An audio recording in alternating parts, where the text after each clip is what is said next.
Esta obra es uno de los frescos que el artista Cosimo Rosselli pintó en la capilla dedicada al Milagro del Cáliz en la iglesia de San Ambrosio de Florencia. Abajo, en primer término, vemos un numeroso grupo de gente situados junto a las escalinatas que conducen a la portada de una iglesia que se encuentra a la derecha. Al fondo se levanta la fachada de un gran edificio en la que se abren 6 ventanas, 2 en la planta baja y 4 en el piso superior.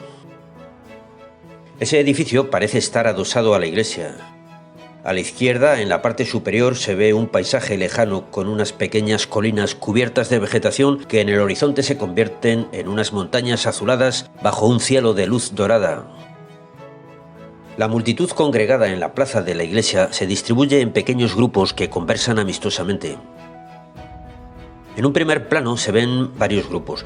En el centro, 3 personajes arrodillados. A la izquierda, otros 3, de aspecto juvenil, permanecen de pie. En el extremo de la derecha, 3 mujeres jóvenes. En el extremo de la izquierda, 4 hombres. Junto a las escaleras, a la derecha, una chica joven que lleva de la mano a 2 niños pequeños parece que acaba de volver la cabeza para mirar fuera del cuadro, hacia nosotros. El niño mira hacia atrás porque quiere jugar con el perrito de la derecha. En el grupo de los que se encuentran a la izquierda, uno de ellos lleva un gorro negro. Es un autorretrato. Siguiendo una costumbre de los pintores del Renacimiento, Cosimo Rosselli quiso aparecer entre los personajes de su obra, mirando al espectador, como pendiente de la aprobación del público, esperando el me gusta de los espectadores. Cosimo Rosselli fue un pintor mediocre. No destacó entre los mejores de su época, pero fue incluido entre los que el Papa eligió para decorar las paredes laterales de la Capilla Sixtina. Esta que ves aquí es la obra que pintó para esa capilla. Se trata de una representación del Sermón de la Montaña, en la que Jesucristo, además de aparecer en el centro, se encuentra también a la derecha curando milagrosamente a un leproso. En tiempos de Cosimo Rosselli, hubo otro pintor, también mediocre como él, llamado Giorgio Vasari. Este artista no pasó a la historia por sus pinturas y frescos, sino porque se dedicó a recopilar anécdotas y todo tipo de detalles biográficos sobre los grandes artistas de su época. Escribió un libro titulado Las vidas de los más excelentes arquitectos, pintores y escultores italianos. Gracias a la enorme cantidad de información recopilada en esta obra, podemos saber, por ejemplo, quiénes eran los 3 personajes que aparecen en ese grupo pintado por Rosselli en el fresco del Milagro del Cáliz. Estos 3 personajes eran nada menos que el famoso filósofo Marsilio Ficino, el gran humanista Pico della Mirandola y el ilustre poeta Poliziano.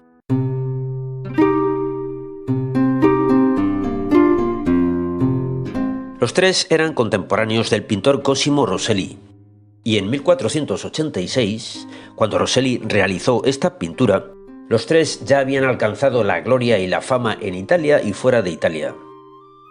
Pico della Mirandola tenía entonces 23 años, era muy joven, sí, pero acababa de publicar un tratado filosófico conocido como Discurso sobre la dignidad del hombre, en el que pretendía armonizar tesis aristotélicas y platónicas. Este gran pensador había estudiado en la Universidad de Bolonia y en la de París.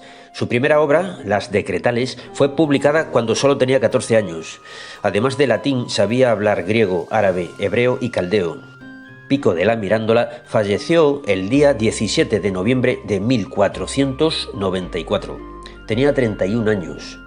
Parece ser que fue envenenado, aunque el gran cronista de la época, Giorgio Vasari, cuenta que la causa de su muerte nunca fue aclarada totalmente.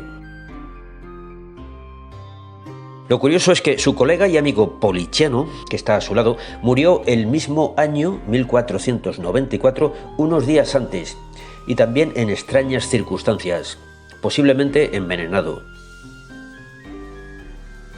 Poliziano tenía 40 años cuando murió.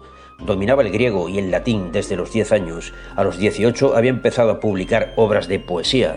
Fue contratado por Lorenzo de Médicis, Lorenzo el Magnífico, como tutor personal de sus hijos. Tanto Pico de la Mirandola como Poliziano habían sido alumnos del gran filósofo Marsilio Ficino, el que aparece aquí junto a ellos. Tenía entonces 61 años. Marsilio Ficino había fundado la Academia Platónica de Florencia. Cosimo Rosselli le retrató con un aspecto más bien juvenil. El que aparece aquí a la izquierda es Marsilio Ficino, retratado por el pintor Ghirlandaio, que era mejor retratista que Rosselli. Por cierto, el segundo por la derecha que está mirando a Marsilio es efectivamente Poliziano. Bueno, si te estás preguntando quién envenenó a estos dos jóvenes intelectuales humanistas, pues tendrás que buscar por ahí. Este es un canal de arte. Aquí hablamos básicamente de cuestiones estéticas y plásticas, cuestiones de estilo y algo de técnicas artísticas, incluso de cuestiones iconográficas, simbólicas y metafísicas, incluso a veces de cuestiones anecdóticas que podrían parecer intrascendentes. Por ejemplo, ¿qué hace en la ventana central del piso superior ese personaje solitario que parece asomarse discretamente? ¿Qué significado puede tener la presencia de esa paloma posada apaciblemente en el alféizar de la ventana de al lado, a la izquierda? Si no la ves bien, aquí puedes fijarte mejor en ese curioso detalle. Sí, efectivamente, junto a la paloma se encuentra un gato que sigilosamente va acercándose a ella para atraparla con sus garras y zampársela. La distancia a la que se encuentra es muy pequeña. A la paloma apenas le queda margen de reacción para escapar. El gato ya solo tiene que abalanzarse sobre ella. Ahora bien, esa maniobra en el alféizar de una ventana a 10 metros de altura sobre el suelo es bastante arriesgada. Ese gato es un temerario y no se da cuenta de que se está jugando la vida. En los cuadros del Renacimiento era frecuente que los detalles aparentemente anecdóticos tuvieran un significado simbólico relacionado con el tema de la pintura. Por ejemplo, en el cuadro del Sermón de la Montaña de Cosimo Rosselli, aparece un halcón cazando una perdiz. En los autores espirituales de aquella época, el halcón simbolizaba a las almas que elevan su pensamiento hacia Dios, y la perdiz, que roba los huevos de otras aves, representa la inclinación al pecado y a las almas que se dejan arrastrar por el mal. En unos versos del poeta místico San Juan de la Cruz se dice: «Volé tan alto que le di a la caza alcance».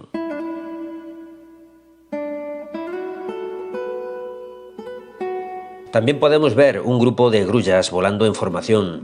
Las grullas representan la virtud. Estas aves se comen a los sapos y a las ranas, que representan a los vicios. También vemos una golondrina, símbolo de la templanza, la pureza y la sabiduría. La golondrina no baja al suelo a buscar comida, se alimenta de insectos en el aire. Su opuesto es la bubilla, un pájaro que vive entre excrementos y suciedad.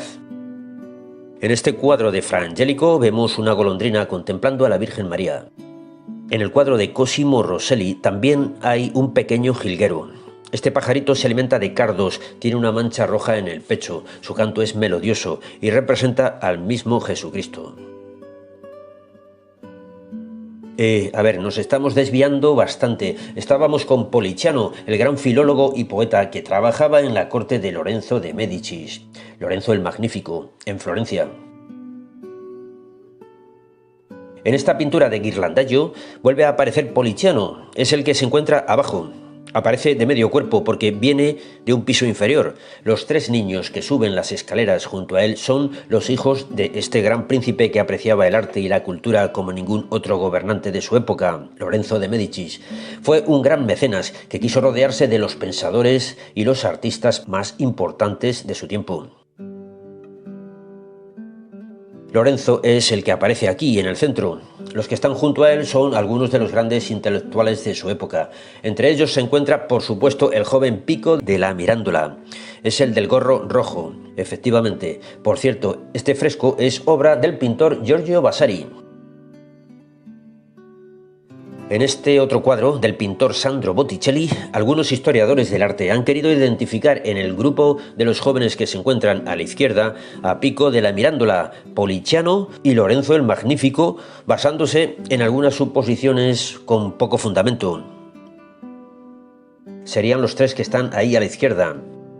Bueno, creo que esto no nos va a llevar a ningún lado y además yo no quería meterme en estas cuestiones sobre quién es quién y la crónica rosa de la época o quién mató a quién y la crónica negra. Yo quería hablar de arte. O sea que volvemos a Cosimo Rosselli.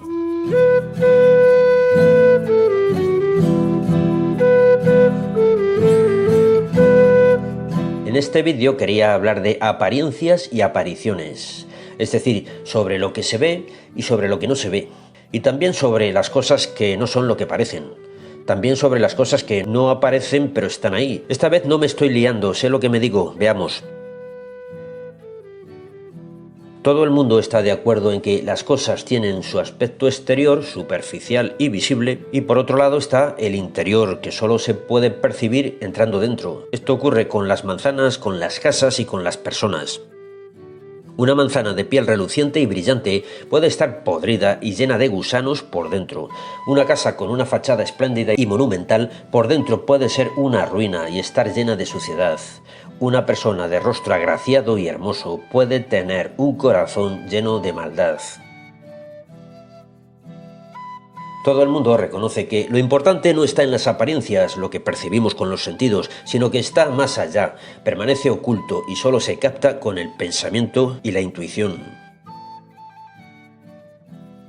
Siguiendo esta idea, algunos llegan a decir que las cosas materiales son pura apariencia engañosa y que las cosas espirituales, en cambio, son lo que permanece, lo que hace posible la existencia de lo material, de modo que en lo espiritual es donde reside la verdad de las cosas.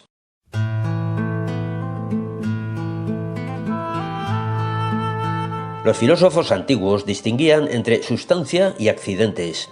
La sustancia sería lo que no podemos captar con los sentidos. Los accidentes serían la apariencia de las cosas.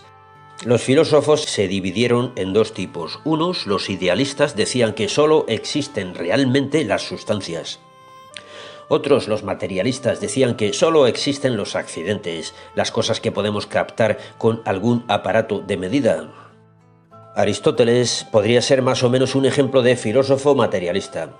Platón sería un ejemplo de filósofo idealista. En la filosofía cristiana, San Agustín seguía más bien a Platón. En cambio, Santo Tomás seguía a Aristóteles. El magisterio de la Iglesia prefirió decantarse por la postura de Santo Tomás.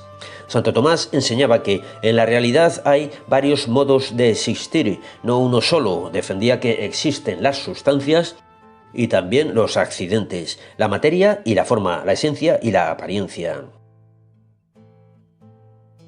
Los filósofos Marsilio Ficino y su alumno Pico della Mirandola seguían más bien a Platón. Eran neoplatónicos.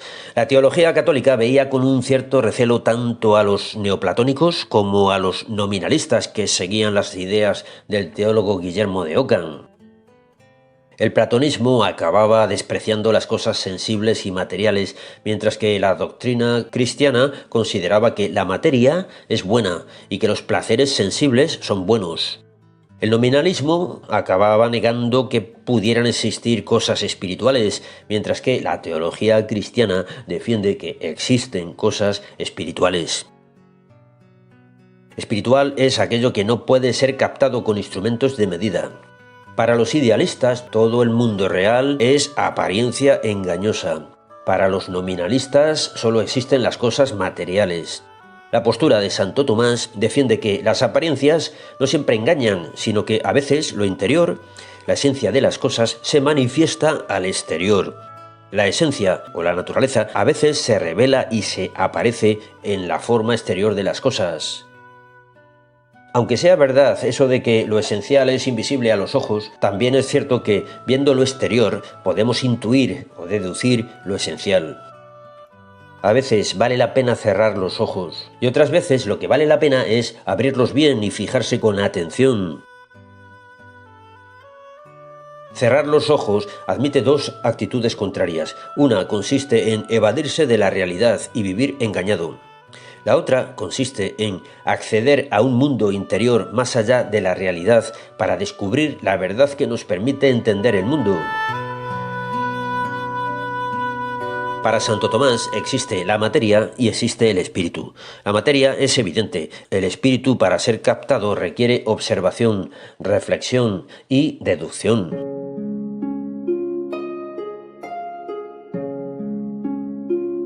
No podemos ver los espíritus, pero podemos saber que existen. Podemos pensar que el espíritu se oculta en la materia, o podemos pensar que la materia revela que en su interior hay algo espiritual. Estamos rodeados de cosas que aparecen ante nosotros y tenemos que vernoslas con ellas. Tenemos que decidir si son apariencias o apariciones. A veces la decisión no es fácil, pero así es la vida y así es el arte. La mirada superficial solo ve apariencias, fachadas y rostros. La mirada atenta puede vislumbrar lo que hay más allá.